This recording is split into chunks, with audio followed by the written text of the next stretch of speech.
банк гэдэг үг хамгийн түрүүнд танд юу орж ирж байна? Толгойд чинь. Нүдэнд чинь юу төсөөлөгдөж чинь? Аль нэр, аль банк нүдэнд чинь төсөөлөгдөж чинь гэдгээр тэр бол сайн брэнд. Жишээ нь банк гингүүд энэ банк уу гэж. Амнаас чинь толгойд чинь хамгийн түрүүнд орж ирж байвал тэр бол аюу өндөр хүчтэй сайн брэнд байна гэсэн.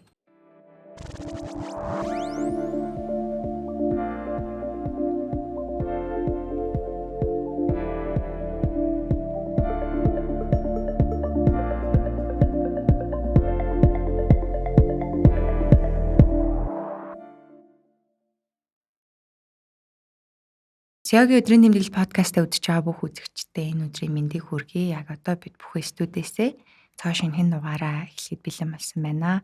За подкастын маань энэ удаагийн зочноор хүндтэй зочноор М банкны гүйцэтгэх захирал Тэмүүлэн хүрэлцээрсэн. Завирлагын маань хүлээж авч ирсэн баярлалаа. Зөв өмнө нь бид хоёр бол подкаст хийжсэн. Lemon Press-ийн Lunch Hour подкастаараа бид хоёр уулзчихсан. За тэр үед болохоор илүү SEO талаас нь гэхээс илүү бид хоёр илүү хөрөнгө оруулалтын салбарын тухай ярьсан тий. Хөрөнгөөр баталгаажсан үнцаас тухай үедээ simple зах зээл дээр анх удаа 50 тэрбум төгрөгийн хибүүц гаргаад тий хөрөнгөөр баталгаажсан үнцаас гаргаад амжилттайгаар рекорд тогтоогоод ингээд тааж исэн тухай үед уулзаж ярилцчихсан бол өнөөдөр бид хоёр дахин уулзаад энэ удаад бол илүү таны SEO талаас нь ярих гад ирсэн байгаа. Манай Монгол улсын хувьд болохоор хүмүүс мэдгүй байж магадгүй. Гэхдээ яг зүгээр жижиг мэдээлэл өгөхөд 12 банк байгаа. За тэгээд М банкны хувьд бол системийн нөлөөгүй банкнууд дотроо бол 2 бичигдээд ороод ирсэн байгаа. Тэгээд одоогийн байдлаар энэ бол айгүй том амжилт гэж бодож байна. Гэтэ би юу асуух гээд байгаа гэхээр Монгол улсын хувьд болохоор харьцангуй бүх зах зээл шинэ мэт боловч банкны салбар бол 35-аас дээш жилийн түүхтэй болчлоо. Нэгэнт ер нь нэлээд ирчээ авцсан хөгжчихсэн салбар байсан. Банкны салбарт ингээ хүч түрэн орё гэдэг итгэл байна гэдэг ч байгаа. Тэгэхээр энэ дээр болохоор зүгээр нэг давуу тал нь юу байсан бэ гэж харж байгаа гэхээр би зүгээр тань дээр харж байгаа гэхээр profit гэд нэвтрүүлэг болсон бас тий. Та хөрөнгө оруулагч болоод ингээ төслүүд дээр ажиллаж исэн. За тухайн үед бол үтсэн хүмүүс сайн мэдж байгаа. Тэмүүлэн захирлал илүү тийм хэрхэн сайн брендинг бүтээх вэ гэдэг тал дээр аюу хач холбогдол гэж харагддаг тий. Энийг юунаас харж байна вэ гэхээр М банкны хувьд ч гэсэн илүүтэйгээр одоо хүмүүс харж бол маркетинг, брендинг талтай илүү их бас шинэлэг зүйлсүүдийг гаргаж ирдэг гэж харагддаг тий. Яагаад тэгэхээр аль хэдийнээс олон шүүмжлэлт жүрсэн олон магтаалыгч авсан баг. За тэгээд бас нэг санаж байгаа бол Шангирэлэ дээр үлгсэн байсан нэг мөнгө нь байвал хаанч 100 байдаг гэл те. Тэр мөр одоо нилээ маш ингээл шүмжил өртөжсэн гэдэг ч юм уу те. За гих мэтэр ер нь брендинг талдаа өнгө төрөх талдаа бол их анхаардаг гэж харагдаж байгаа. За мөн simple байна те таны төслүүд донд ингээ simple ч гэсэн мөн айгүй сайн брендингтэй гэж харагддаг. Одоо simple-ийн найзуудаас нь гэлдэгдэж штэ те. За гих мэтчлэн энэ дээр айгүй хач холбогдол өгдөг гэдэг дээр яг энэ ялгарл юм уу гэж би хараад байгаа хгүй таны хувьд тий. Ерөн зүгээр яг брендинг гэхээр манайхан бол ойлголтод ингээл зөвхөн маркетинг тэгэл сурталчилгаа, телевизийн, ТV-с нэвт одоо сурталчилгаа тий, реклам гэж ойлголттой л байдаг. Гэхдээ зүгээр айгүй инженеэр бодохоор би бол ингэж бод. Хэрвээ хүнд банк гэдэг үг, банк чинь бол ерхий ойлголт шүү дээ. Тэгэхэд хамгийн түрүүнд танд юу орж ирж байна? Толгоонд чинь нүдэнд чинь юу төсөөлөгдөж чинь аль нэр аль банк нүдэнд чинь төсөөлөгдөж чинь гэдгээр тэр бол сайн брэнд гэсэн үг. Жишээ нь банк гингүүд энэ банк уу гэж. Амнаас чинь толгоонд хамгийн түрүүнд орж ирж байвал тэр бол аюу өндөр хүчтэй сайн брэнд байна гэсэн. Бид нэр газтай ундаа гэвэл кола юу гэж яг ялгаа байхгүй. Тэгэхээр тэрийг хийхийн тулд бид нэр маш олон юм хийн штэ тийм үстэй тий. Тэр нь мэдээж одоо яг сайн брэнд гэвэл мэдээж танигдсан байдал орж ирэн. За бүтээгдэхүүний чанар, үйлчилгээ, харилцагч өгж байгаа үнцийн за дээр нь өөрөө одоо юу гэдэг зах зээл дээр байж байгаа маркет шеэр гэх мэтлэн тоо үзүүлэлт энэ төр гээд ярих юм бол зөндөө юмар ярих байх. Тэгээ ялгарл гэдэг чинь аягүй чухал ойлголт тийм үү? Бусдаасаа юугаар ялгарч байгаа. Тэгэхээр энэ болгоныгоо бид нар тооцоолоод бодох хэрэгтэй. Гэхдээ буцаад ярихад зүгээр энгийнээр тайлбарлахад банк гэхэд М банк гэж орж ивэл бид нар сайн брэндаа л гэсэн үг. Өнгө үзмжийн тал бол мэдээж бидний ялгарлын нэг хэсэг. Надад юу гэж ажиллагдсан бэ гэхээр яг би өөрөө хувь үнээр ингээд бодохоор би ингээд оюутан залуу байхдаа аюу маркетинг судалдаг тийм өөрөөгөө маркетингийн л тийм хүн болно гэж төсөөлж тэгэл дандаа тэр тал руу аягүй их нөгөө өөрийгөө хөгжүүлдэг байсан. За тэгээд тэрнтэй бас жоохон юутай баг. Одоо хамаатай баг. Бас нөгөө тал нь юу ах нөгөө би чинь өөрөө банкны салбарт байгаагүй өмнөөс банкны салбараас биш. Гараагаа эхэлсэн. Тэгээд банкны салбар руу орж ирсэн. Тэгээд ерөн санхүүгийн салбарт. Тэгээд санхүүгийн салбарт орж ирэхэд нэг юм ингээд нэг юм хөгжөөг юм шиг жоохон ажиглагдаад байсан. Тэр нь болохоор яг маркетинг, брендингийн тал дээр аягүй тийм хоосон байгаад санагдсан байхгүй. Бүх банкуд салбар суурьтай. Тэгээ салбар суурьтай байгаа юм чинь тэднэрт бас маркетинг, брендинг хийх тийм ч чухал бас биш. Яагаад тэгэхээр өнөөдөр харилцагчныг гэрээсээ гараад алхаж явхад л хаан банк, голомт банк, худалдаа үйлчилгээл салбарууд үүдэнд нь байж идэг. Жишээ нь салбар нээх нь илүү чухал. Салбар нээх. Биднэрт маркетинг, брендинг яагаад чухал вэ? Бид нар салбаргүй учраас тэрийгээ өөр байдлаар харилцагчдаа таниулж хоногшуулах гэдэг нь аюул чухал байсан. Тэгэхээр энэ дээрээ бол бид нар ялгарл заашгүй хийх хэрэгтэй. Тэгээд өөрөөр дуурах хэрэгтэй. Зүгээр ингээд алхаж яваад өнөөдөр гудамжаар явж байгаа хаан худалдаа үйлчилгээд голомтынхаа салбарын хажуугаар явж идэл тасгээд сошиал дээр нь ч юм уу орой телевиз дээр нь шал өөр ийм банк гэд ороод ирэхэд хоногшуулах гэдэг байгаа. Бидний өөрсдийн хэрэгсэл нэг хоёрдугаар нь өнгө будаг гэдэг талаасаа бол тэ өнгө үзэмж үнд өгөх нэг emotional би нөгөө юу ш мэдрэмж шүү дээ. Мэдрэмж дээр нь гол нь очиж тогших юм бол нөгөө хүнд нь үлддэг. Тэрнээс бид нар мэдрэмж дээр нь очихгүй бол зүгээр л нэг тэ телевизийн реклам сурчлага болж өрнө. Тэгэхээр тэрнээс нь тэрэн дээр л одоо ер нь гол нь ач холбогдлоо өгөөл тэгээд нэг хүнд юм ухаач гисэн мэдрэмж үлдээчих юм уу те ухаагаар хэлүүлсэн. Гэхдээ тхийг хүсгүй л те. Тэг мэдээж гой сайнаар бид нар чинь таснаас өөр гэл эхэлдэг. Тэр бол юу вэ гэхээр салбаргүй учраас харилцагчдад бол айгүй төвхтэй байна. Мэдээж жоохон төвхтэй ойлгомжгүй. Тэр чинь ингээд хүмүүс дадал болцсон баг салбар дээр очиод үйлчлэгээ авах гэдэг дадал болцсон. Бид нар дадлаас нь арай өөр шүү гэдгийг хоногшуулахын тулд таснаас чи өөр гэж эхэлж байгаа. Тэгээд тэр цагийн нэрлээ гэдэг кампайн сурталчилгаа бол одоо 5 жил хүлээснийхаа дараа цагийн нэрлээ тесрэлт хийх гэж байгаа гэдгээрээ агуулгаараа гих мэтлээ эдгээр юмнууд дээр нэлийн ажилласан. Зүгээр манай одоо банкны их салбарын яг брендинг маркетингийн хувьд бол нэлээдгүй ажил бас явж байгаа. Гэхдээ зөв би түрүүний хэлсэн тэднэрт нэг тийм их шаардлага бол байхгүйсэн нь бол харагдаад байгаа. Тэгээд банк өөрөө нөгөө илүү санхүүгийн байгуулагч нэг юм надад нэг ингэж нөгөө мэдээллийн ижил тэнцүү биш ойлголт гэж байдаг шүү дээ. Англиар бол information asymmetric гэдэг ойлголт ярьдаг. Тэр нь юу гэхээр хүн банк руу орохдоо жоо айцтай байдаг. Одоо өөрөө нөгөө зээл авахын тулд өөрийгөө хинбэ гэдгийг таниулах, за бизнесээ ойлгуулах, аюух материал бүрдүүлэх бараг л гадаадын визэнд орох гэж байгаа юм шиг ижил процесс явдаг. Тэр ойлголт чинь хүнд нөгөө жоох юм юу гэдэг байхгүй тий ойлголтын хувьд. Тэгэхээр нөгөө банкыг айгуу тийм дээшээгээ харж хүмүүс одоо үйлчлэгээ авдаг. За би нэг ингээд ингэсэн тэгсэн. Энэ ойлголт чинь бол нөгөө талдаа жоохон тийм юу байхгүй одоо байдаг л ойлголт. Гэхдээ шинээр орж ирж байгаа банкнд бид нар тийм байгаад байвал маш харилцагч бүр ирэхгүй байхгүй юу? Харилцагч болж чадахгүй. Юу нөөр юм тийм. Юу одоо тийм өндөр шаардлагатай. Нөгөө л нэг өндөр шаардлагатай ижлэх нь л процесс явдаг юм байна. Дижитал гэдсэн яас ийсэн тий.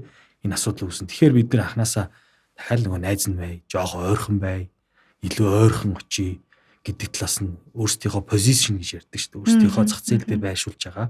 Тэрийг тэгээд тэрнээсээ одоо брендинг ярьж байгаа учраас нөгөө tone of voice гэж ярьдаг. Өөрийнхөө нөгөө одоо харилцагчд өгөх гээд байгаа тухайн брендинг дуурж байгаа хилэмж нь аюу тийм найзрахыг бай гэх мэтлээ. Эдгээр юмнууд дээр бид нар аягүй анхаарч ажилласан. Подкастын ивент итгэгч M Corporate.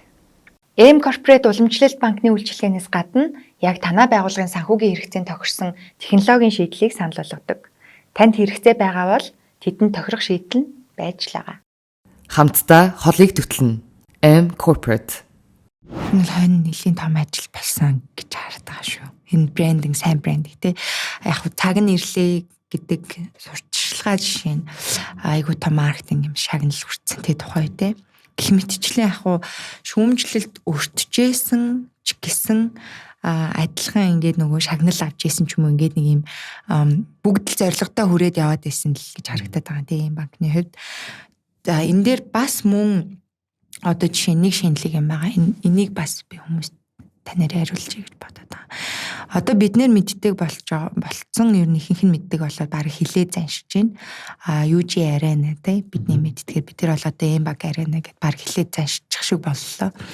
За энэ бол 5 жилийн хугацаатай 5 тэрбум төгрөгийн дийл явсан. Тэгээ хэлэлцээр яваад нэрний хэлэлцээр явсан тий. Гэхдээ энэ бол зөвхөн нэр солих тухай асуудал биш. Гэдэг тухай таас ярих бах. Олон улсад бол банкнууд ийм аренануудыг нэрийн гэж авдаг ийм тохиолдлууд зөндөө байдаг. Нэлээд бүр том банкнууд тий. Тэр энэ хэлцлийн тухай энэ бол зөвхөн нэр солих биш юм а гэдэг дээр та гоё тайлбарлаад өгөлтэй. Энэ ямар зорилготой хэлцэл болсон юм бэ? Энэ томьёоллын хоёр л зорилго байна. Нэг нь мэдээж нийгмийн хариуцлагын тулд бид нар залуу банк байна. Нэгдүгээр сагсан бөмбөг. Тэгээд спорт тэрний үр дагавар ирэх залуучуудад өгж байгаа нөлөө одоо тий эрүүл байдал гэх мэтлээ. Энэ дээр бол M-Bank өөр анханасаа л MCS Group ч гэсэн өөрөө энэ дээр маш их анхаарал спортод хөрөнгө оруулж ажилладаг. Тэрний нэг хэсэг нэг. Хоёр дахь нь бол түрүүний одоо хэлсэнтэй бас нэг утга нэг. Өнөөдөр банк Монгол улсын хэмжээнд бараг 800-аад салбар байдаг баг шүү. Улс орон даяар банкны салбарын тоогоор ярил. Одоо хамгийн их салбартай нь бол манай Хаан банк 21 аймгийн бүх суманд байгаа бараг 500 гаруй салбартай шиг санагдаж байна. За тэгээд төрийн банкыг гих мэтлээ явах. За тэгэнгүүт биднэрт байдгүй. Тэгэхдээ хамгийн их нөгөө анхаарлын төв хаана байна гэдэг дээр очиж бид нар өөрсдийнхөө брендийг байршуулъя гэдэг. Тэр зорилгоор стратегиэр ингээд боломжуудыг хайгаад тэр үед яг UG-ээр нэмэн бас тийм бодоод ингээд явж ирсэн юм бэ лээ ер нь. Гэхдээ UG-ээр нь бол одоо зүгээр өөрсдийнхөө бизнесийн давуу талыг ашиглах гэж бизнес загвараа бодож ирсэн юм.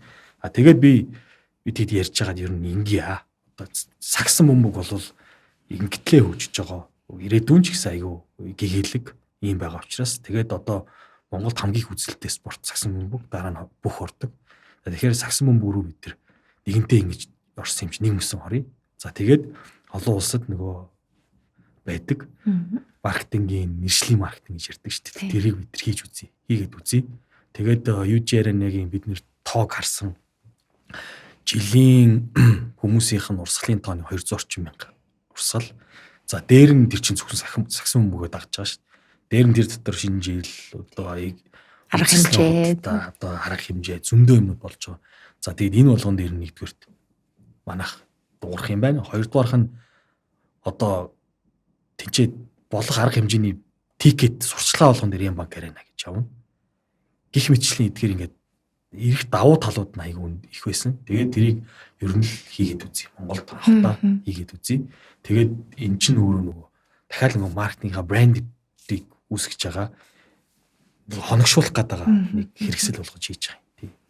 Өмнө нь юу яаж байсан байхгүй юу? MCS investment-ийн мега захирал орж ирээд юу гэж ярьсан мэхээр тухай үедээ сайн SEO-гийн хамгийн номер 1 чадвар бол нөгөө стратегч байдал гэдэг ярьжсэн манай подкастт ороод тэгээд тухайн үед би яг ярьжсэн байхгүй бусдаас одоо төгрүүл зэтгэн те том зургаар харна олон жилийг харна гэдэг чи айгүй хэцүү юм шүү гэдэнгүүд мэдээж тийм биш хүн бол SEO болохгүй штэ гэж хэлчихсэн байхгүй надаа. Тэрэн шиг би зүгээр таны хувьд харахаар нэг талтай айгүй стратегч байх те мэдээж ийм юмнуудыг төрүүлж нэвтрүүлнэ одоо төрүүлж олж харна гэдэг нь тийм байдлыг одоо тийм яаж байдсан бэ гэж асуух гэдэг байхгүй. Яа тэгэхээр одоо юу гэдэг та M-Bank-ны хувьд энэ жил бас play time дээр ерөнхий ивент итгэгчээр ороод за тэгээд тэр мөнгө нөгөө бугуурчаараа тий тооцоогоо хийдэг хэмжлэн юмнуудыг нэвтрүүлсэн гэдэг ч юм уу. Тэ мэдээж энэ тэрийг бол жишээ нь өмнөх жил нь бодож эхэлсэн байгаа шүү дээ тий.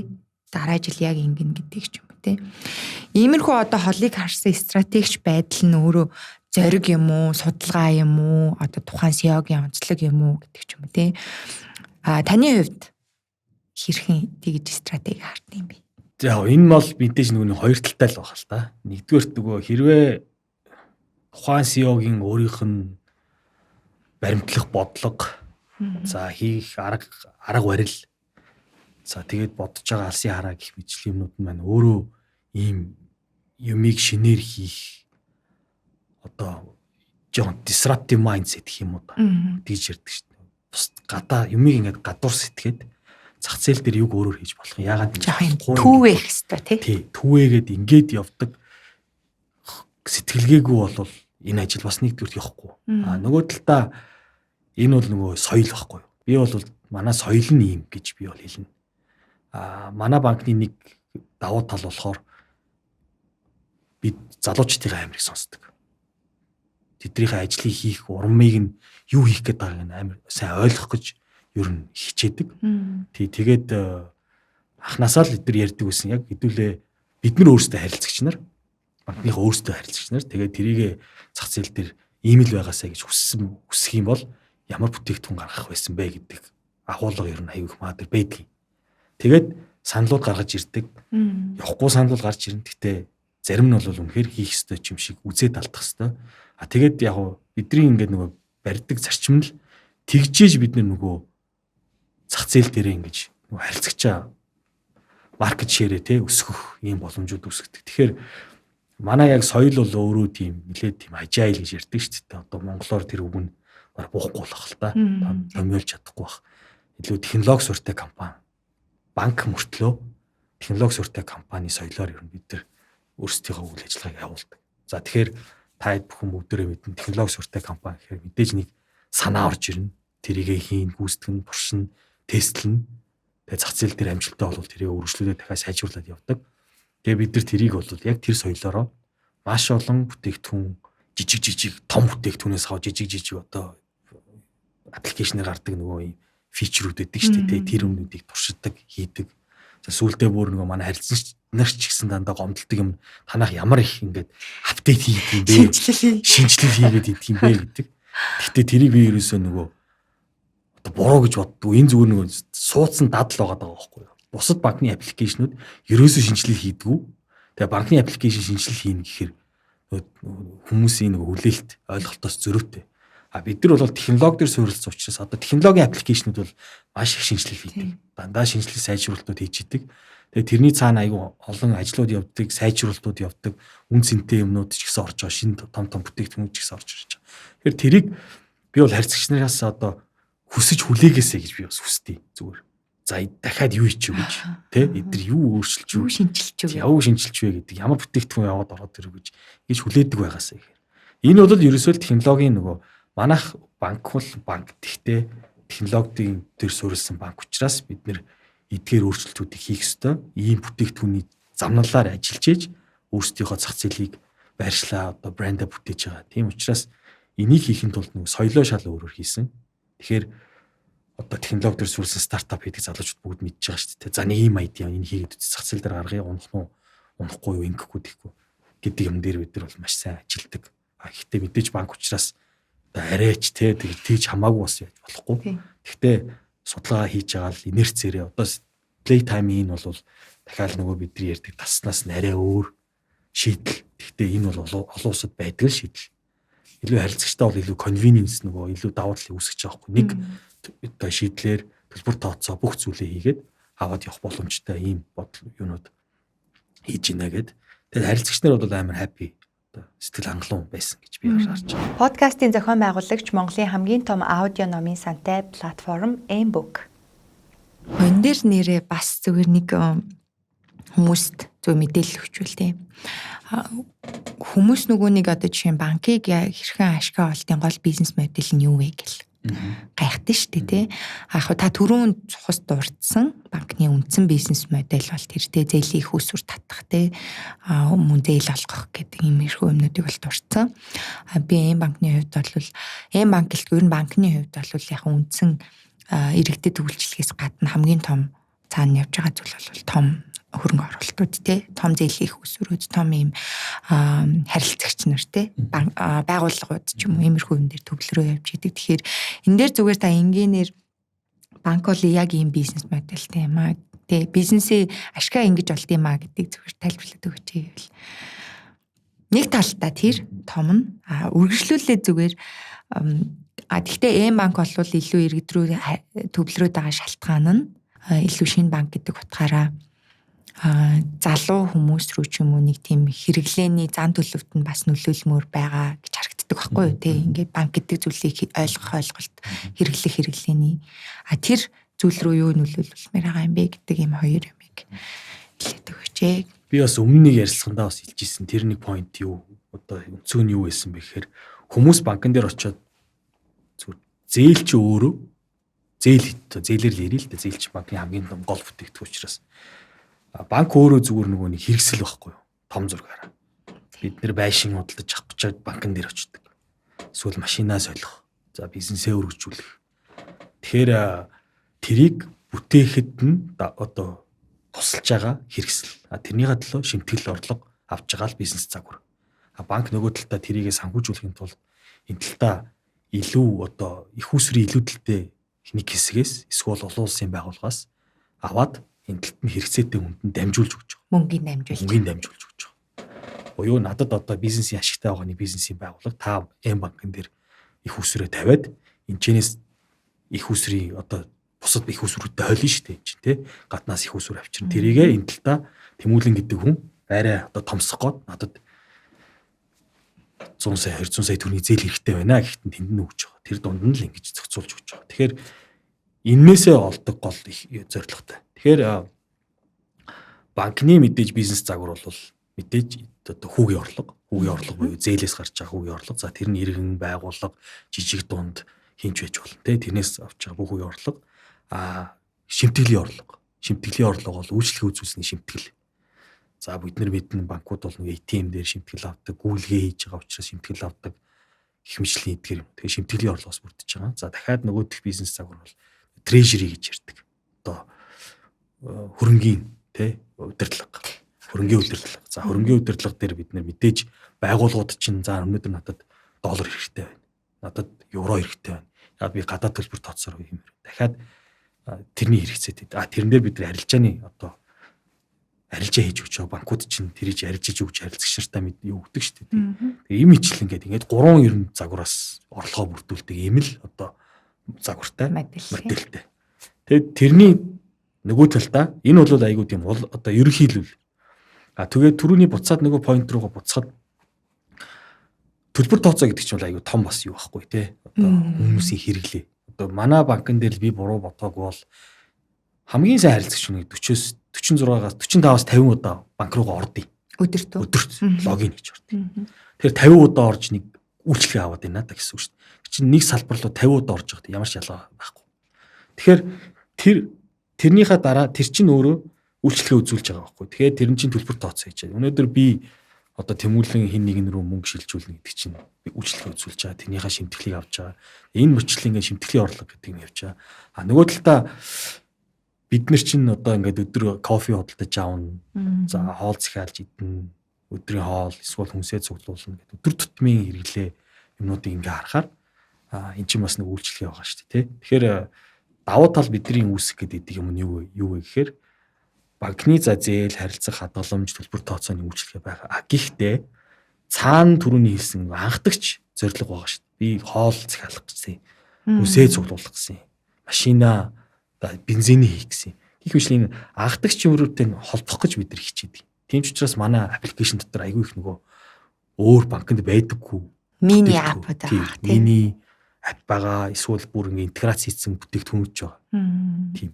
Жишээ нь одоо бид нар нөгөө нэг юу хийсэн шүү дээ. M-банк, M-Cab гэдэг бүтээгдэхүүн гаргаад явж байгаа. Тэрний юу гэхээр банк болвол таныг А-гаас Б-ийг хүргэхэд нь UB-Cab үйлчлэгээ үзүүлж байгаа тийм үү. За тэрний хамгийн том асуудал нь бол төлбөр тооцоо.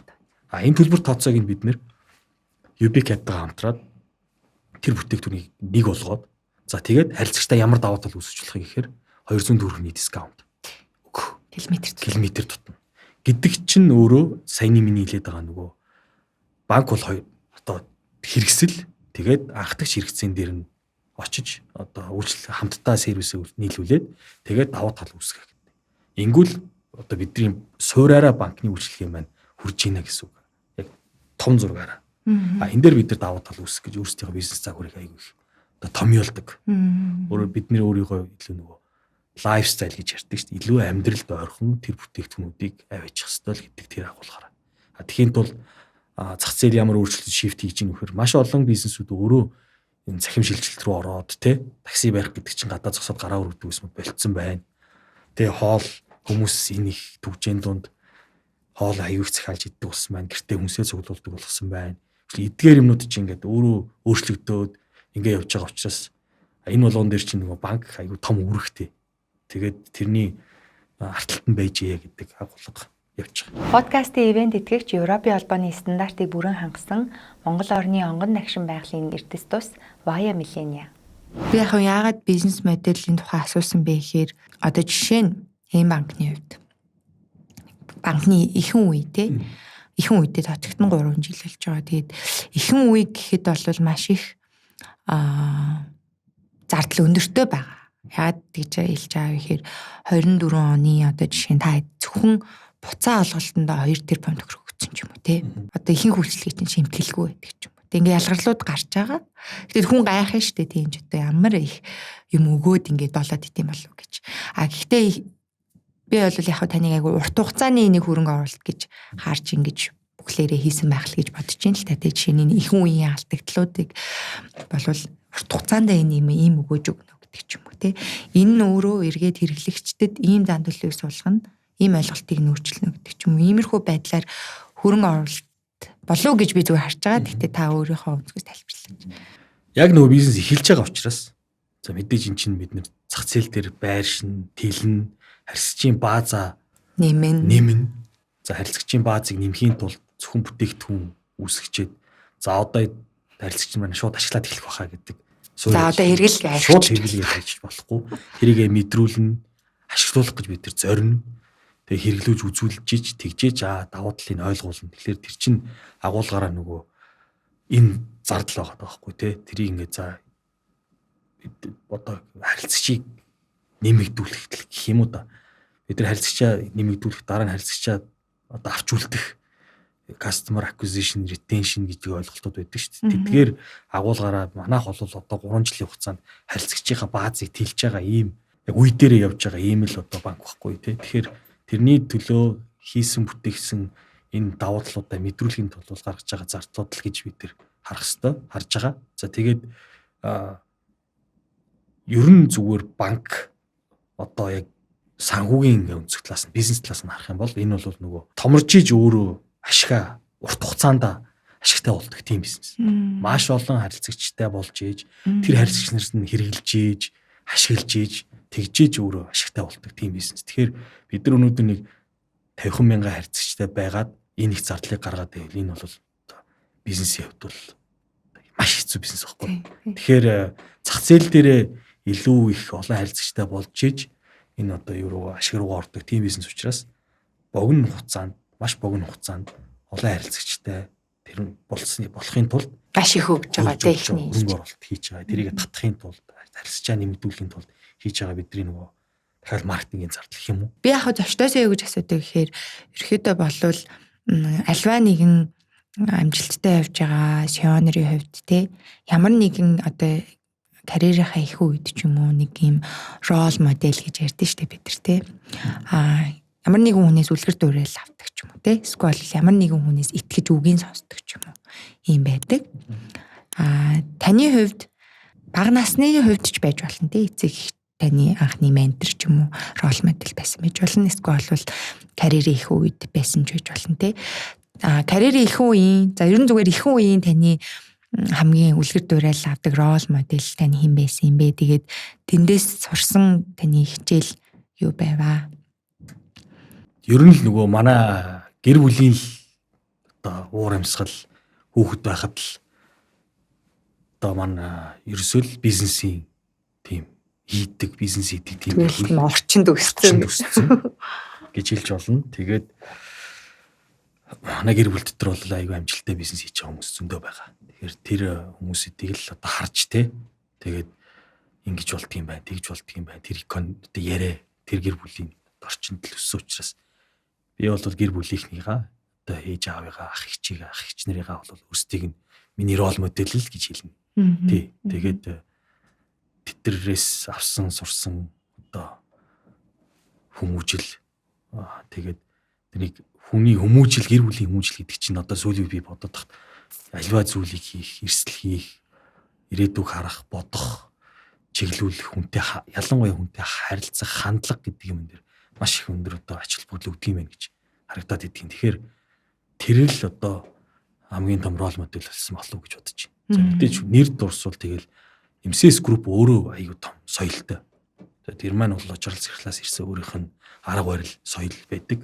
За тэрнээс тэр бол биднийг одоо цааш нь дагуулах, чиглүүлж явахад бол аюу өндөр ач холбогдолтой байдаг. Тэгээ нэг л мэдхэд нэг тийм өөрөө тэр соёлд нь нэвтэрсэн байдаг шүү дээ. Би тэгж харсан. Соёл өөрөө тийм нөгөө мдээгүй байхад ингээд суулцдаг тий.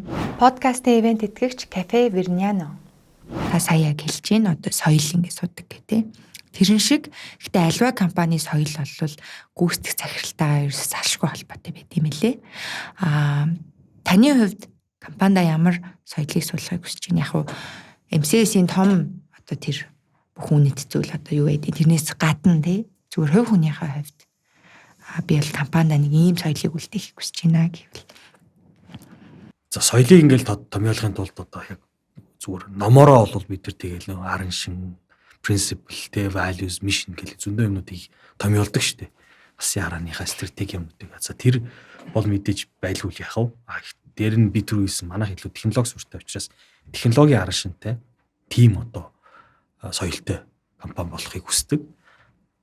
Хүсээд явдаг. Тэр арга барилаараа ч одоо соёлоо хийх явж байгаа. Гэхдээ би зүгээр дотроо одоо ямар ч технологи бай, юу ч бай гэдэг тэрний цаана манай хинч бай. Манай компанид ажиллаж байгаа ямар ч хүн бай.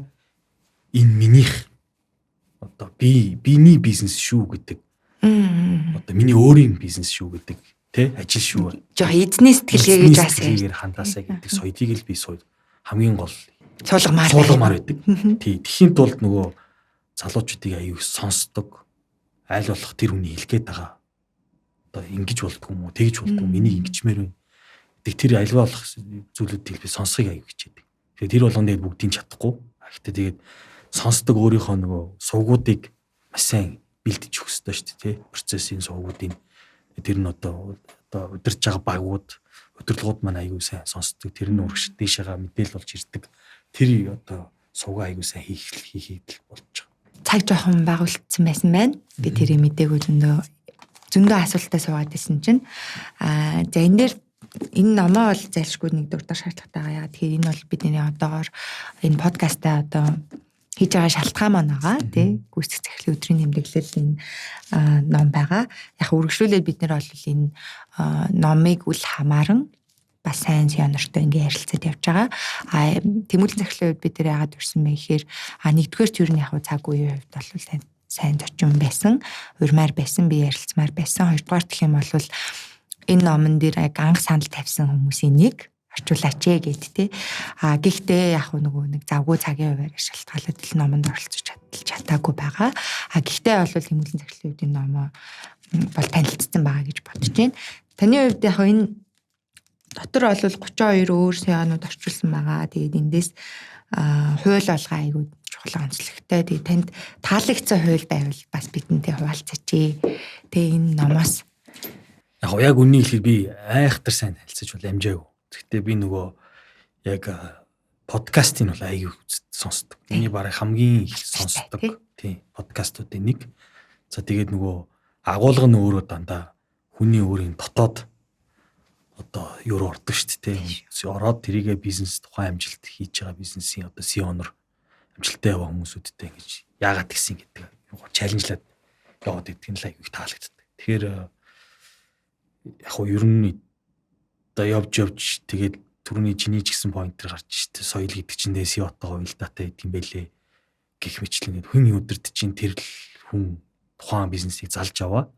Тэгээд тэр хүн нь өөрөө ямар хүн хэрхэн бизнесийг харж байгаа өөрөө гэдэг асын харааны ямар юм гэдэг бүх агуулга л ер нь л тэгэл явж тэгэл компани дээр ирдэг юм лээ. Тэгээд ер нь сүүлийн үед би ч одоо сүүлийн 3-аас 5 жил энэ банкны төсөлд орсноос хойш эхлүүлснээс хойш орсноос хойш миний хувьд бол амар их өөрчлөлтүүд, хувь хүний хувьд бол өөрчлөлтүүд маш их одоо явж байна. За тэгээд бараг л цаг тутам, минут тутам, сар тутам шинийг одоо сурж байна. Ер нь хүн юунаас сурдаг гэхээр бараг л амьдралаас сурдаг юм билий. Тэрнээс ч нөгөө нөгөө муугаар нэг юугаар сонсогч магадгүй нэг ном зохиол уншаад айхтар одоо бүх юм ойлгочлоо гэдэг бол би тэрэнд итгэдэггүй зүгээр хүн яг асуудалтай тулж иж аягүй их юм сурдаг. Тэгэхээр тэр өнцөг бол бид залуучуудаа аягүй хэлмээр байдаг. Гол нь асуудалтай тулаад хурдан тулаад алдаад оноод дараад үзэх хэрэгтэй гэж тий. Тэгээ тэр агуулгаараа л явах хэрэгтэй байх гэж боддог. Подкастын ивент итгэгч Discover World Travel. За төсөл рүү явж байгаа учраас би бас нэг зүйлийг асууя гэж бодож байна. Тэр нь болохоор яг магадгүй энийг та бодсон ч биш магадгүй бодож үзээгүй ч биш магадгүй яа. Тэгэхээр та харьцангуй бас залуу CEO нарын тоод орно шүү дээ тий. Тэгэхээр одоо зүгээр аливаа бизнесийг яа тэгэхээр энэ таны баг хүүхэд одоо ийм банк ч юм уу тий симпл ингээд тэр бол таны хүүхэд байгаа. Бүр анханаас нь ингээд үлгэдөөд аваад ингээд төрүүлээд ингээд явж байгаа учраас олон жилээр харж байгаа. Гэхдээ юу гэж асуух гэдэг нь ихээр хүм олгоно одоо нэг юм successor гэж яддаг шүү дээ. Үргэлжлүүлээд авч явах хүн гэх юм уу та тий. Магадгүй та хизээ нэгэн цагтын бизнесээсээ гарах болно. Өөрөө одоо юу гэдэг өөрөө туудтаа суугаад ч юм уу тий. Өөр нэгэн CEO тамилах болно. Та successor ямар ур чадвартай ямар зан хандлагатай хүн байгаасаа гэж зүгээр дүрслээч гэвэл би нэг ийм хүнийг энэ хүүхдчගේ бизнесийг үргэлжлүүлж авч яваач гэж хүснэ гэвэл ямар хүн байх вэ? Яг өөр шиг адилхан байна. Тэ. За бүтээгдэхүүнээр ч ярина, компаниар ч ярих байх зүг. Компани өөрөө стартап дөнгөж өсөж байгаа ийм үе гэж байна. Тогтворших үе гэж байна. Тэгээд мэдээж тэр дунд унах барих ингээд тэгээд бүтээгдэхүүн бол ингээд цикл аваад ундаг шүү дээ, тэ. Тэр үед нь компаниуд бүтээгдэхүүнээ өөрчлөх, өшөө илүү давуу талуудыг үүсгэх барих их хвшлийн юмуд бол хийдэг. Тэгэхээр би бол одоо юу гэж боддог вэхээр за одоо бид тэр дөнгөж өсөж яваа, процесс нь жигдэрх гээд ингээд явж байгаа ийм компани. Миний хувьд бол тогтворжуулах нь одоо дараагийн миний одоо хамгийн том зорилго болж байгаа. За зах зээл дээр байршлаа, өсөлтөө хийн. Гэхдээ адилхан тогтворжих хэрэгтэй. Үйл ажиллагаа тогтворжуулах, илүү сайжруулах гэдэг юм дээр фокусж байгаа. Тэгээд мэдээж зүгээр successor гэж харуул илүү энэ босоод ирсэн юмыг маш сайн доктортойгоор цааш нь үргэлжлүүлж авч явах гэдэг чадвар бол хэрэгтэй гэж бас харж байгаа. Тийм. Тэгээд технологи ойлгодог хүмүүстэй хэм ярих аюу амархан байдаг. Тийм. Тэгээд ирээдүг аюу сайн харах хэрэгтэй. Бизнесийг ингээд одоо өөрсдийнхөө ирээдүйд ирэх одоо юуг өөрчлөлтүүдийг маш сайн удирдах харах тийм чадварыг бол хүн бүрээс шаардж байна л да. Тэгэхгүй зөвхөн Монгол улсад өнөөдрийн бизнесийн орчинд бизнес хийгээд тэгээд тэрийг ирээдүг харчлаа ингийн байна гэж ойлгоод бизнесээ томьёолж чадах юм бол энэ бол одоо CEO нар байж болохгүй. Энэ бол CEO нар ийм чадвартай байхыг бол CEO биш болчихж байгаа байхгүй чадвар биш болчихж байгаа. Тэгэхээр ер нь одоо бидэрт хамгийн том чаленж бол одоо энэ технологи цахим шилжилт гэж явжсэн бол одоо AI гэдэг юм ойлголт ороод ирлээ шүү дээ. AI дагаа бид нар энэ бүхий л бүтэц суур юмнуудаа бэлтгэх хэрэгтэй болж байгаа. Тэр болгоныг бид нар ингээд тавихад одоо хэрэгцээтэй талаасаа ямар чадхууд байх хэрэгтэй тий. Тэрийг ойлгодог хүн л successor дараагийн CEO байх хэрэгтэй болов. Подкастын ивент итгэгч 20 жилийн турш таны гэр бүлийн ихтгэлтэй сонголт, шин сонголт тавилгын ихтэлгүүр. Яг одоо таны бас үргэлжлэл бол илүү тэр тогтвортой байх гэдэг дээр анхаарах нь гэдэг нь бас их таалагдлаа тий. Таны хэлдгээр банкны салбарт шин дараачийн түвшин рүүгээ бас орох гэж тий. Таал аягүй тийм игдэгтэй үе мөчүүдэд нь ингээд байгаа юм шиг санагдаж байна. Ягаад тэгэхээр банк нь бол одоо хиймэл оюун ухаанууд нэвтрээд эхэлж байна. Банкны салбар руу, тэгээ санхүүгийн салбар руу тэр нь яг хөө санхүүгийн салбарт бол нэвтэрсэн байсан хөрөнгө оруулалтын салбар руу. Гэхдээ саяхан бол Японы одоо Mitsubishi UFJ санхүүгийн групп ер нь банк руу ChatGPT нэвтрүүлэх гэж байгаа гэдгээ зарласан. Тэр нь яаж байгаа гэхээр нөгөө тухайн хүний орлого зарлага одоо яа хэрхэн юунд мөнгө өрөөд байна гэдэг ч юм өдөрт хэдэн удаа зарлага хийж ийн орлого нь хэдэн удаа орж ийн гэж ч юм уу. Тэрнээр тулгуурлаа санхүүгийн зөвлөгөө өгдөг болгож байгаа юм билэ. Үүнтэй адилхан одоо юу гэдэг банкны салбар ер нь цаашдаа яаж өгчих юм бэ гэдэг нэг асуулт байгаа шүү дээ. Монголд Таны хувьд болохоор сая үзэгч сонсож байгаа хүмүүс маань нэлийн анзаарсан байх. Ер нь нөгөө SEO хүн бол стратегч байх ёстой гэдэг дээр барыг миний тавьсан асуулт болгон ер нь хэрэг стратегч вэ гэдгийг тань харуулсан болов уу гэж би бодож байна. Гэхдээ үргэлжлүүлээд жишээ нь тий цаашдаа 10 жил ер нь яаж өгчих юм бэ? Бүр ингээл disrupt хийгдэл явах юм болов уу? Эсвэл бол нэг тодорхой төвшөндөө очиод Монголд бол ингээд докторчих юм болов уу гэдэг ч юм уу. Юу гэж харж байна? Айгуу тийм эзэгтэл бас үе юм шиг санагдаж байна. Таны дараагийн 10 жил. Олон факторууд байгаа шүү дээ мэдээч. Тэ за Монголын эдийн засгийн орчин санхүү талаас нь тайлбарлал Монголын эдийн засгийн орчин байна. Тэ эргээд энэ глобал энэ дэлхийн эдийн засгийн орчин байгаа байдал дайн дайчин энэ худалдааны дайн тэ. За тэгээд Монгол одоо бидний хөршүүдийн хоорондын харилцаа, бизнес орчин, төр засаг гэд ингээд ярих юм бол аягүй хэмтэй. Бид нар ингээд зүгээр одоо яагаад зээлийн хүү буурдаг юм бэ гэх мэтлэн бүх асуултууд буцаад инфляц руугаа очдөг. Инфляц нь өөрөө геополитик, худалдааны, нүүрсний үн, commodity price гэл тэр яагаад commodity price-ууд нүүрс одоо зэсийн үн өсөд яагаад байгаа гэдэг чинь дайн дайчин те худалдааны зах зээлийн үүтэй ойлголттой. Тэгэхээр нөгөө нэг даяар шил гэдэг ойлголт чинь ингээд яриад идэг юм чи энэ баггүй те. Тэгээд явсараа бидний зээлийн хүн дээр зээлийн хүний эцсийн харилцагч дээр ирж байгаа. Энэ бол удаан биш болцсон. Одоо ерөөсөө тэнд нэг шийдвэр гарлаа өнөөдөр манай харилцагч нарт нөлөөлдөг. Тэгэхээр энийг манай одоо бид нар нийтээр бүгд ойлгох хэрэгтэй. Тэгээд дэлхийд даяар юу болж байна? Ер нь ирээдүйд энэ нөлөөлөлт чинь надад яаж нөлөөлж байгаа гэдгээ манай одоо залуучууд харилцагч нар ер нь маш сайн анализ хийж ер нь ойлгодог болох шаардлагатай. Тэгэхгүй энэ өөрөө одоо хин нэний буруу юм шигээр ингэж томьёолоод тэгээд тэрийгэ тойроод бид нар хэрүүл хийгээд талцаад байдаг нь бол бас би дэмий байх ёстой л гэж би боломжгүй би бинийгаа нэгдээд ингээд хараад те яаж энэ Монгол улс өөрөө өнөөдрийн байгаа эдийн засгийн орчин дээр хийж байгаа бүх өгөгдөл суурь дээрээ одоо цаашаа хөгжиж явах юм бэ? Энэ их өөрчлөлтийг өрсөлдөөнд яаж давж гарах юм бэ гэдэг том зургаараа бид нар өрсөлдөөнийхөө чадвар энэ бүх юмнууд дээр анхаарч ажиллах хэрэгтэй байна. Тэгээд энэ том өөрчлөлтүүд чинь мэдээж одоо банкны салбар руу орж ирнэ. Тийм. Банкны салбар өөрөө мөнгөгүй юм байхгүй. Эдийн засгийнхаа маш том хөдөлгөх хүч байдаг учраас бид нар тэр нөлөөлөлд орж ирдэг. Тэгэхээр эдийн засгийнхаа бид нар томьёолол бүх юмнуудыг зүгээр хараад явах нь бол тэгээ тэр маань тодорхойгүй байвал цаашдаа одоо банкны салбар талаасаа бол нөлөөллүүд нь тодорхойгүй л байна. Бид нар ер нь тодорхойгүй аюух орчинд аюух ажиллаж амьдарч байна. Ер нь нөгөө ирээдүг нэг юм 3 жилээр томьёолж чадахгүй шүү дээ. Тийм шүү. Ер нь ирээдүйд яг юу болох гээд байгаа. Тэ? Их мэтлэн за. Тэгээд нөгөө талдаа одоо анзаарах юм бол ковид боллоо. Ковидын дараа маш олон компаниуд хэцүү байдалд орж исэн тухай үед тэ эдийн засгийн хэцүү дэлхийд даяар. За тэгээд тэрийг би бол ингэж хараад байдгийг. Айгүй олон компаниуд технологи руу улсууд технологи руу одоо хөрөнгө оруулалт хийж гисэн. Бид нэр хүн төв хүн харьцаа гэдэг ойлголт чинь эргээд энэ хэрвээ юм одоо ковид шиг те юм цар тахлын асуудал үүсэх юм бол энэ болоо ингээд байж болохгүй байна гэдгийг дэлхий дээр ойлгоцсон байхгүй. Тэгэхээр технологийн нөгөө өөрчлөлтийг улам хурцсагч байгаа. Тэгсэн. Тий. Тэгээд тэрлүү хийсэн хөрөнгө оруулалт нь эргээд энэ AI, дата суурьтай бизнесийг бүр өшөөхөр одоо дээш нь гаргаж ирэх одоо төсөл байдлыг бүрдүүлчихэж. За эдгээр их хөрөнгө оруулалтууд ч үргээд буцаад бизнес рүү буух хэрэгтэй. Мөнгө олж орох хэрэгтэй.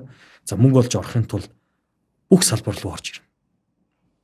Энийг хамгийн дөрөв төлбөр тооцоо. За энэ одоо even одоо энэ байгууллагуудын дотоод ERP байгуулахын удирдах AI-гүй юм байхгүй болж. Саяхан дээр Microsoft хүртэл өөрсдөө ингээд хамтраад компаниуд дээр AI-уудаа бүр том системүүд Infosys, Oracle бүгдэн дээр нь хамтын ажиллагааг эхлүүлж байгаа. Тэгэхээр хэрвээ өрсөлдөөнд ингээд бэлдий гэвэл цаашдаа одоо эдийн засгийн факторуудыг болоод гэхэд бид нэр дахиад технологи дээрээ л юм. Банкны ирээдүй бол надад салбар гэж ойлголт бол баг хэрэгцээгүй болох бах. Тэр бол одоо өөр зорилгоор ажилладаг юм болох бах. Бүх юм технологи руу шилжинэ. Технологи дээр AI руу шилжинэ. Тэр бол гарцаагүй. Энд бид нар бэлэн байх хэрэгтэй. Энд нөгөө компанид өөрсдийн чадвараа бэлдэх хэрэгтэй. Тэгэхээр тэр л одоо барыг ойрхондоо би бол нэг 3-5 жилийн дотор л ороод ирэх байх. Подкастын дэмжигч Elsie Waikiki. Энэ одоогийн хөгжлөөр бол харахад нэг ойлгомжтой. За подкастын маань сүүлийн хэсэгт бид бүхэн юу асуудаг гэхээр манай подкастын ивент тэтгэгч Via Millennia гэдэг байгалийн эрдэс тус байгаа. За Millennia-гийн хувьд болохоор одоо хоёулангийн ярьдаг шиг юм бас брендингтэй аягүй сайн гардаг тий.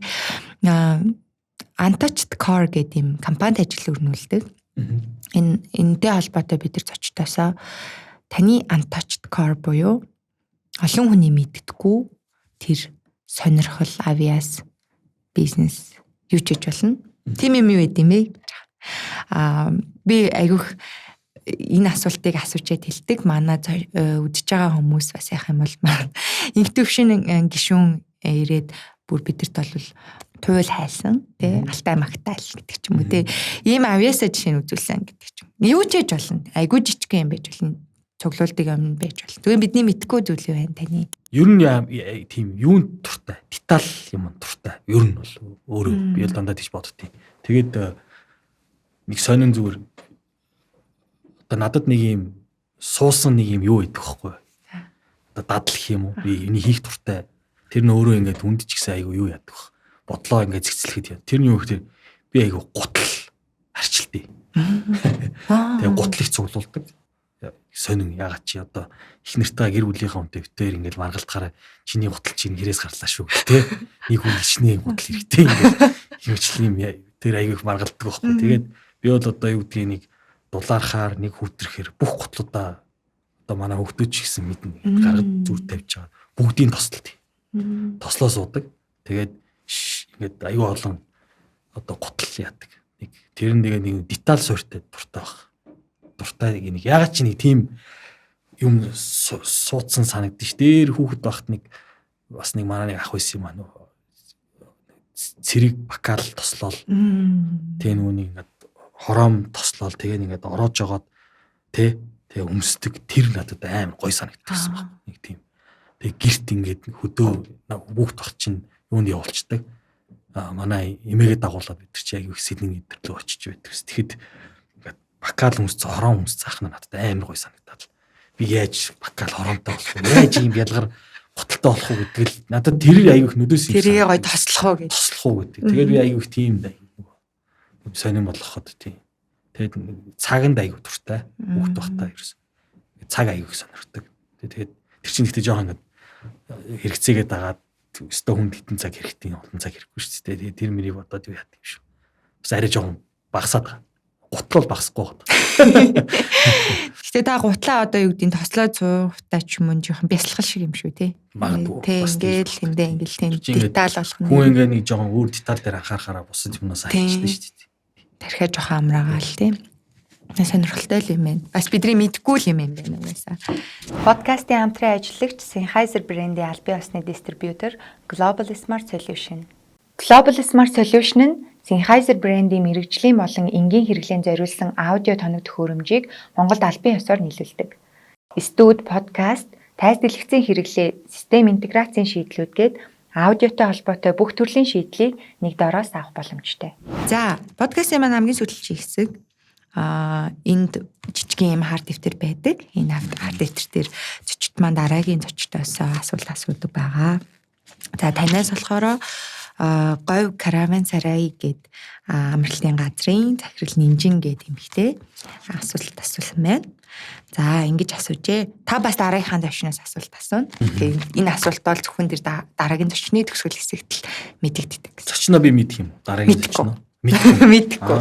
За танаас юу гэж асуусан байна гэхээр аялал бол хүний танин мэдхүүг тэлж байдаг чухал үйл явцаа гэж үзвэл таны хувьд аяллаас авсан хамгийн гүнзгий мэдрэмж, сэтгэл хөдлөсөн адал явдал түүхээ хуваалцсан уу гэсэн.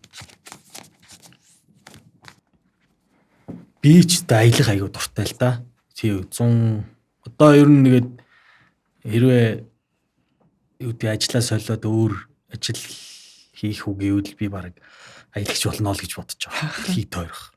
Надад яаж машин унаал бүр Монгол улсыг тойрчоо захаад цаашаага одоо бүгшаага хятад те руу ч юм уу хойшоогоо одоо Орос руу тэгээд Төв Аз руу явах үжих сонирхол хай уу төрдий тэгж үзмэр санагддаг. Тэгээд юм тэр чинь юм болгоныг юм өөр мэдрэмж өгдөг шүү дээ. Аяллаа чинь шинэ газар очих тусам л гоё мэдрэмж өгдөг. Тэгээд сүйд би нөгөө цанаар хүүхд байхдаа нэг сноубордоор аяг бас гулгадаг байсан. Тэгээд сүүлд бол би цанаар 2 жилийн өмнө аялж яваад Японд очиод цанаар гулгах сурсан. Тэр бол гайхамшигтай мэдрэмж байсан. Ер нь ингээд нэг тийм уулын спорт гэдэг юм чинь их гоё юм билээ шүү дээ. Бидний мэддгүү юм юу вэ гэхээр одоо гадаа спорт хийн гэдэг чинь хүн амаараа хөлөрдөг гэдэл би тэрийг ойлгосон байхгүй. Бид тэр хөлс гарддаг юм билээ. Хүүтэн болохоор гэхдээ хүн ингээд амаараа аюуг хамсгаадаг шүү дээ. Тэр чинь хөлсөө гаргаж байгаа нэг тийм юу вэ тийм байна. Одоо хүн тийж амаараа хөлсөө гаргадаг юм байна. За тэр чинь өөрөө ингээд нэг юм хөлрөөд спорт хийхгүй байгаа юм шиг мөртлөө маш өндөр спортыг авсан тэр мэдрэмж үйт юм лээ. Өдөржингөө хийсэн. Тэр юу мэдрэмж идэр чим бол нэг буцаад ингээд тэр мэдрэмж рүүгээ одоо юу яах гэдэг юм очих гээд. Тэгээ би бол цанаар одоо цанд сүлийн үед айгүй орчод байгаа. Подкастын хамтрагч ертөнцийг таних хөтөч Nepco. Тэгээ энэ хүрээд хоёлаа энэ удаагийн подкастаа өндөрлүүлье. За яг хуу дашрамд уртахад бол Тэмүүлэн захирлын саяхан бүрээтэй бас ярилцсан байсан. Тэгэхээр би яг хуу тэр агуулгыг яг хуу энийг анх удаа үзэж байгаа хүмүүс бүрийн подкастыг үзээгүй ч хүмүүс байгаа. Гэхдээ би зүгээр манай бүрийн найзын маань подкастыг үзээд тэгээ давхцуулахгүй гэж би зүгээр хэлчихсэн байхгүй юу? Аль болох тий. Таны арай жоох өөр талуудыг гаргах. Тэгээ ялангуяа манай подкаст өөрөө SEO-гийн өдрийн тэмдэглэл гэдэг утгаараа таны одоо хийж байгаа гүйцэтгэж байгаа ажил те энэ салбар банкн дээр төвлөрөхийг илүү хүссэн. Тэгэхээр бүрийн найзын маань подкастыг сонсоорой, бас тэгээ манай подкастыг сонсоорой. Тэгэхээр арай өөр өнцгөөс нь бас Тэмүүлэн захирлыг харах болов гэж бодож байна. За ингээд энэ хүрээд хоёлын өнөөдрийнхэн подкастыг дуусгая. Гэхдээ би бол дахиад хожмын нэг өдөр хоёлаа дахиад ярилцахыг өрөөл тавья. Энэ бол бид хоёр дахь удаагийн ярилцж байгаа. Тэгэхээр дахиад 10 жилийн дараа ч юм уу мэдгүй те шал өөр төвшөнд амьдралын өөр төвшөнд нь ярилцахыг хүсэж байна. За тэгээд бидний урилгыг өнөөдөр хүлээж авч ирсэн танд маш их баярлалаа. За урьж оролцуулсан баярлалаа. За ингээд энэ хүрээд SEO-гийн өдрийн тэмдэглэл подкаст маань өндөрлж байна. Ингээд дараагийн дугаараар бид бүхэн дахин нэг сонирхолтой зочинтой эргээд уулзах болно. Өнөөдөр бүгдээрээ Тэмүүлэн захирлын өдрийн тэмдэглэлээр хамтдаа аяллаа. Дараагийн дугаар хүртэл түр баяртай. Хөөе, нэг өөрөөр аялаад үзэх үү? Би даялагч бүртээ M-Book, M-Music, M-Karaoke үйлчилгээний 1 сарын эрхийг бэлэглэнэ. Оюунлаг бас 100-аатай аялцгаая. Энэ өвлийн амралтаа дурсамж дүүрэн гүрэлхийг хүсвэл Discover World Traveling Thailandын Phuket, Bangkok, Вьетнамын Phuket, Хятадын Хайнан болон Бээжин, Туркийн эртний хотуудын онц сонирхолтой аяллуудаас захиалаарай. Оюунлаг бас 100-аатай аялцгаая. Discover World Travel.